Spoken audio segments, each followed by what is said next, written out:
सभी का स्वागत है आपके अपने चैनल लक्ष्य तक पर। आरओ के कई सारे प्रश्नों पर आपत्ति हो गई है। अगर आप भी जानना चाहते हैं कि वो प्रश्न कौन से हैं जिस पर सभी बच्चों ने आयोग को आपत्तियां भेजी हैं, तो यह वीडियो आपके लिए बहुत ही इम्पोर्टेंट होने वाले हैं। हम आपको आज बताने वाले हैं कि आयोग में पहली बार इतने सारे प्रश्नों पर लेकर विवाद आया है कि कई सारे प्रश्न, कई दर्जनों भर प्रश्न हैं, मान लीजिए कि आपको यहाँ पर विवादित देखने को मिलेंगे। तो चलिए स्टार्ट कर देते हैं आज की वीडियो। और आरओ 2025 के जितने भी लोग पेपर दिए हैं उनके लिए यह खबर बहुत ही महत्वपूर्ण है। यहाँ पर कह रहा है, पहली खबर जो निकल कर आई है, आयोग के लिए यूपी अभ्यर्थियों के लिए बिहार उच्चतम घनत्व वाला राज्य है। यहाँ पर एक प्रश्न पूछा गया था, उसमें आयोग ने उत्तर दिया था यूपी सही होगा, और अभ्यर्थियों ने एनसीईआरटी का जो दस्तावेज खोजा, वहां पर उन्हें बिहार मिला। और एक प्रश्न यहाँ पर फंसा उत्तर में कि उत्पाद की दृष्टि से भारत में पहले नंबर का फल केला या आम, इस पर भी विवाद। सोचिए आयोग किस प्रकार का काम कर रहा है कि उसे, अगर ये सब प्रश्न तो आप गूगल भी करेंगे तो आपको शायद मिल जाएंगे कि भारत में सबसे अधिक आम होता है या केला होता है। ठीक है, तो पूरी खबर को देखेंगे। यहाँ पर छात्रों के द्वारा प्रश्न पत्रों को बनाने वाले कंपनी पर भी कार्रवाई की मांग की गई है, तो आपको यहाँ पर भी ये खबर मिल जाएगी। तो चलिए खबर को पूरा विस्तार से पढ़ेंगे। यहाँ पर भी खबर एक और निकल कर आई है, देखिए। आरओ के कई सारे प्रश्नों पर की गई आपत्तियां। अगर आप भी असंतुष्ट हैं तो आप भी आपत्ति 5 अगस्त तक कर सकते हैं, जैसा कि आयोग ने कहा था। यहाँ पर खबर देखिए, कह रहा है कि 27 जुलाई को आयोजित उत्तर प्रदेश लोक सेवा आयोग की समीक्षा अधिकारी आरओ की परीक्षा में प्रारंभिक परीक्षा के आधा दर्जन से अधिक प्रश्नों पर प्रतियोगी छात्रों ने साक्ष्यों के साथ आपत्ति की है। छात्रों का कहना है कि 30 जुलाई को जारी उत्तर कुंजी में कई प्रश्न हैं जिनके जवाब गलत दिए गए हैं। अब हम आपको उन प्रश्नों को भी बताने चल रहे हैं, उससे पहले निवेदन करेंगे कि आप लोग इस वीडियो को अपने मित्रों तक शेयर जरूर कर दीजिए एक बार। ठीक है, जवाब गलत हैं। पहला प्रश्न देखिए, इनके द्वारा जो बताया जा रहा है कि भारत के, यहाँ पर भारत के 2 बार प्रिंट हो गए, माफ़ी चाहेंगे। भारत के निम्नलिखित में से कौन से राज्यों में उच्चतम जनसंख्या घनत्व पाया जाता है? एक प्रश्न था आपके यहाँ पर आरओ के पेपर में, और जवाब में आयोग ने जो उत्तर दिया था वह उत्तर प्रदेश को माना था, जबकि सही मान लिया था आयोग ने उत्तर प्रदेश को, जबकि छात्रों ने एनसीईआरटी और जनगणना रिपोर्ट के आधार पर बिहार को सही माना। एनसीईआरटी का साक्ष्य अगर आप लोग प्रस्तुत कर देते हैं तो आयोग को भी झुकना पड़ेगा और गलती माननी पड़ेगी अपनी। लेकिन यहाँ पर एक प्रश्न ये हो गया।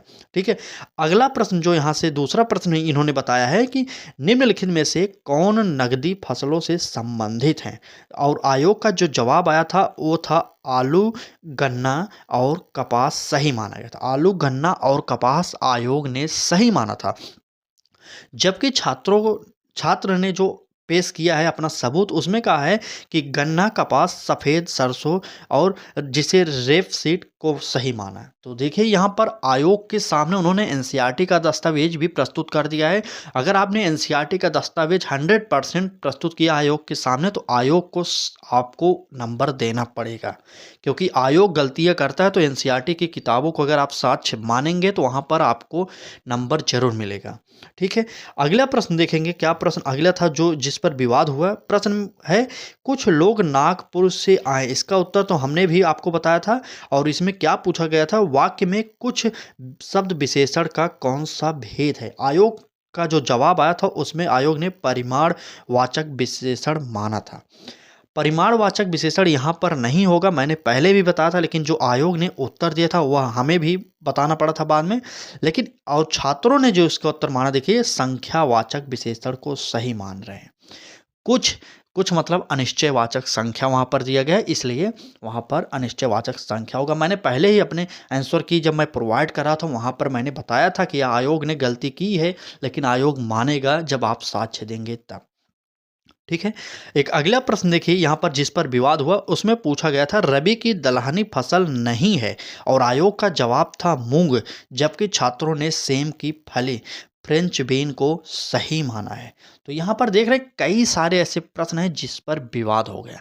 अब यहाँ पर आगे हम और बताने से पहले, आगे प्रश्न दिखाने से पहले एक बात आपसे कहेंगे, अगर आयोग का यह प्रश्न जो उन्होंने उत्तर दिया है वह गलत होता है, तो जिन लोगों ने यह एनसीईआरटी का साक्ष्य प्रस्तुत किया उन्हीं को नंबर नहीं मिलेगा, बाकी सभी लोगों को नंबर मिल जाएगा जितने भी लोग एग्जाम में बैठे होंगे।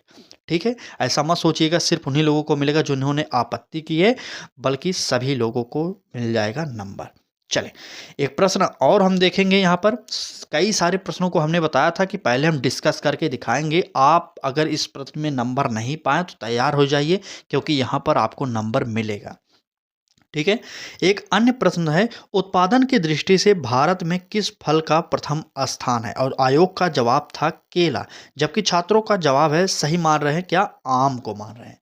ठीक है, और वैधानिक संस्था और आकृति के प्रश्नों पर भी छात्रों का जवाब आयोग से अलग है। छात्रों ने कुछ अन्य प्रश्नों के सही उत्तर साक्ष्य सहित आयोग को भेजे हैं, तो अब देखना होगा कि क्या होगा आगे।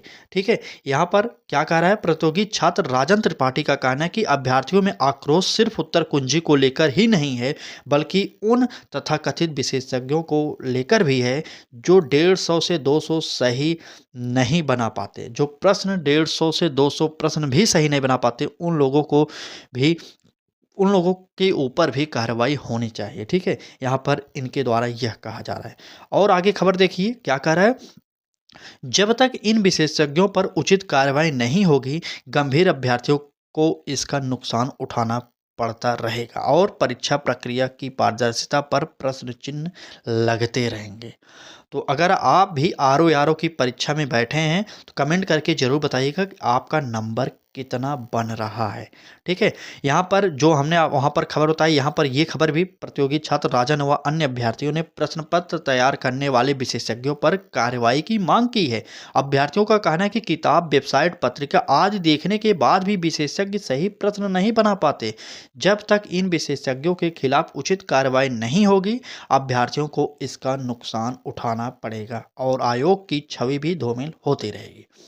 तो चलिए, फिलहाल अगर आप भी इस प्रकार की खबरों को देखकर हमारे चैनल पर आएँ तो एक ही निवेदन करेंगे, आप हमारे चैनल को सब्सक्राइब कर लीजिए। अगर फेसबुक पर देख रहे हैं तो इसे फॉलो ज़रूर करिए पेज को, क्योंकि जैसे ही आयोग के द्वारा आपको रिवाइज्ड आंसर की जारी की जाएगी, हम आपको सूचित कर देंगे कि आपको कितना नंबर कॉमन मिलेगा सभी लोगों को। ठीक है, फिलहाल आज की इस वीडियो में बस इतना ही। कल फिर मिलेंगे किसी लेटेस्ट अपडेट के साथ, तब तक के लिए धन्यवाद।